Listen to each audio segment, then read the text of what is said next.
స్వచ్ఛమైన దేశం కోసం ఒక విలువైన సందేశం. సర్దార్ ఇందర్జీత్ సింగ్ సిద్ధు, పద్మశ్రీ 2026. एक ओंकार सतनाम. 550 ఏళ్ల క్రితం గురునానక్ జీ ఇలా అన్నారు: పర్యావరణాన్ని శుభ్రంగా ఉంచడం గొప్ప విషయం. పవిత్ర గురువు, నీరు, తల్లిదండ్రులు గొప్పవారు. ఎవరైనా తన తల్లిపై చెత్తని చల్లితే అతని కంటే చెడ్డవారు మరొకరు ఉండరు. చెత్తని వేయడం సిగ్గుచేటైన పని, చెత్తని శుభ్రం చేయడం గౌరవప్రదమైన పని. ప్రజలు చెత్తని చల్లడానికి సిగ్గుపడరు, శుభ్రం చేయడంలోనే సిగ్గుపడతారు. ఈయన రిటైర్డ్ పంజాబ్ పోలీస్ అధికారి ఇందర్జీత్ సింగ్ సిద్ధు. చండీగఢ్ ప్రజలు ఈయనను ప్రతిరోజు స్వయంగా రోడ్లను శుభ్రం చేయడం చూస్తుంటారు. 1938 జూన్ 6న పంజాబ్లోని సంగ్రూర్ జిల్లాలో ఒక సైనిక కుటుంబంలో జన్మించిన ఇందర్జీత్ సింగ్ సిద్ధు దేశభక్తిని, క్రమశిక్షణను వారసత్వంగా పొందారు.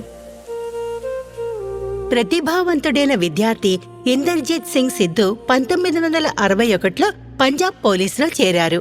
అతని అంకిత భావం మరియు నిస్వార్థ సేవకు ఆయన రాష్ట్రపతి పోలీస్ పతకాన్ని కూడా అందుకున్నారు. ఆయన ఎక్కడికి వెళ్లినా శుభ్రపరిచే బాధ్యతను తన భుజాలపై తీసుకునేవారు.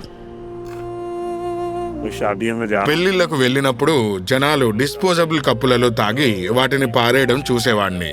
దాన్ని చూసి చెత్తబుట్టలో పడేయండి, అక్కడ ఎందుకు ఉంచుతున్నారు అని వాళ్లతో చెప్పేవాణ్ణి. అది వాళ్ళ నైజం. 1996లో సైన్యం నుండి రిటైర్ అయిన తర్వాత ఇందర్జీత్ సింగ్ సిద్ధు చండీగఢ్ కు వెళ్లారు. ఒకప్పుడు దేశంలోనే అత్యంత ఆర్గనైజ్డ్ నగరంగా పరిగణించబడిన ఆ నగరం పరిశుభ్రత విషయంలో భారతదేశంలోని మొదటి 2 నగరాల్లో కూడా లేదని ఇందర్జీత్ సింగ్ సిద్ధు గమనించారు. ఇది అతనికి చాలా వింతగా అనిపించింది. ఎందుకంటే ఆయన చండీగఢ్ను తన ఇల్లుగా చేసుకోలేదు, ఆయనే చండీగఢ్ను తన ఇల్లుగా చేసుకున్నారు. ఇందర్జీత్ సింగ్ సిద్ధు ఒంటరిగా క్రమం తప్పకుండా రోడ్లపై ఉన్న చెత్తని శుభ్రం చేయడం ప్రారంభించారు. ఇదంతా నా మార్నింగ్ వాక్ తో మొదలైంది, కానీ త్వరలోనే నడక కన్నా చెత్త ఏరడమే ముఖ్యమైంది. చివరికి ఆ చెత్తను శుభ్రం చేయడమే నా ముఖ్య పనిగా మారింది. నేను వాకింగ్ గురించి మర్చిపోయాను. రిటైర్ అయిన ఒక డీఐజీ తన చేతులతో వీధులను శుభ్రం చేయడం ప్రజలకు వింతగా ఉండేది. కొందరు ఎగతాళి చేస్తే మరికొందరు ఆశ్చర్యపోయారు.